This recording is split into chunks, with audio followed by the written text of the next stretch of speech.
we completed an activity that required us to wear different types of clothing, yet to complete the same activity.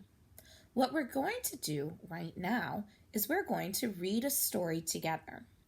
After we read that story, we're going to see if we can connect what happened in our story to the activity we did yesterday. And then we'll see if we can connect both our story and yesterday's activity to the mystery of how we can help keep our ice pops cold, even when they're taken out of the freezer.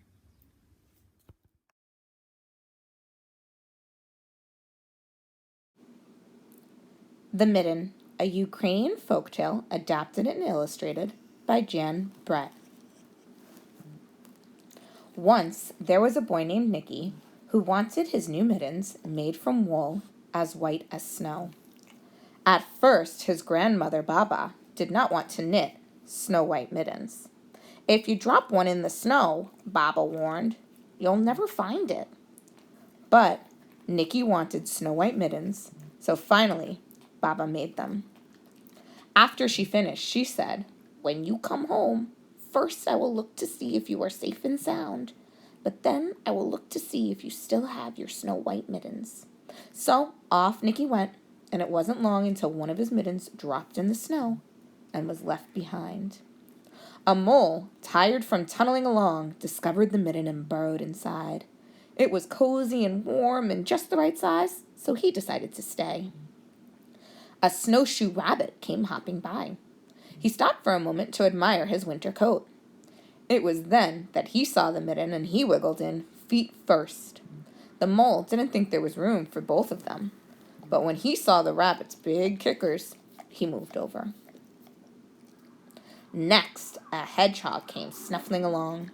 Having spent the day looking under wet leaves for things to eat, he decided to move into the mitten and warm himself. The mole and the rabbit were bumped and jostled, but not being ones to argue with someone covered with prickles, they made room. As soon as the hedgehog disappeared into the mitten, a big owl, attracted by the commotion, swooped down. When he decided to move in also, the mole, the rabbit, and the hedgehog grumbled. But when they saw the owl's glinty talons, they quickly let him in. Up through the snow appeared a badger. He eyed the mitten and began to climb in. The mole, the rabbit, the hedgehog, and the owl were not pleased. There was no room left. But when they saw his diggers, they gave him the thumb. It started snowing, but the animals were snug in the mitten. A waft of warm steam rose in the air, and a fox trotting by stopped to investigate. Just the sight of the cozy mitten made him feel drowsy. The fox poked his muzzle in. When the mole, the rabbit, the hedgehog, the owl, and the badger saw his shiny teeth, they gave the fox lots and lots of room. A great bear lumbered by. He spied the mitten all plumped up. Not being one to be left out in the cold, he began to nose his way in. The animals were packed in as tightly as could be. But what animal would argue with a bear? The mitten swelled and stretched.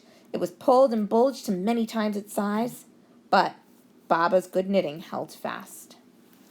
Along came a meadow mouse, no bigger than an acorn. She wriggled onto the one space left and made herself comfortable on top of the great bear's nose. The bear, tickled by the mouse's whiskers, gave an enormous sneeze. Achoo! The force of the sneeze shot the mitten up into the sky and scattered the animals in all directions. On his way home, Nicky saw a white shape in the distance. It was his lost mitten silhouetted against the blue sky. As he ran to catch his snow-white mitten, he saw Baba's face in the window. First, she looked to see if he was safe and sound, and then she saw that he still had his new mittens. Okay, friends, let's think about this. Why do you think that the mitten was a good place for that mole to burrow inside? What was the temperature of the air like outside of the mitten? What did the mitten provide for that mole? When you did your jumping jacks yesterday, you did your jumping jacks wearing your favorite summer clothes and then your heavy winter coat. After you finished your jumping jacks, which time did you feel more warm? When you were wearing your summer clothes or your heavy winter jacket? Your heavy winter jacket, right? How is your heavy winter jacket similar to the mitten that these animals were finding comfort from the cold temperatures inside of? What do you think?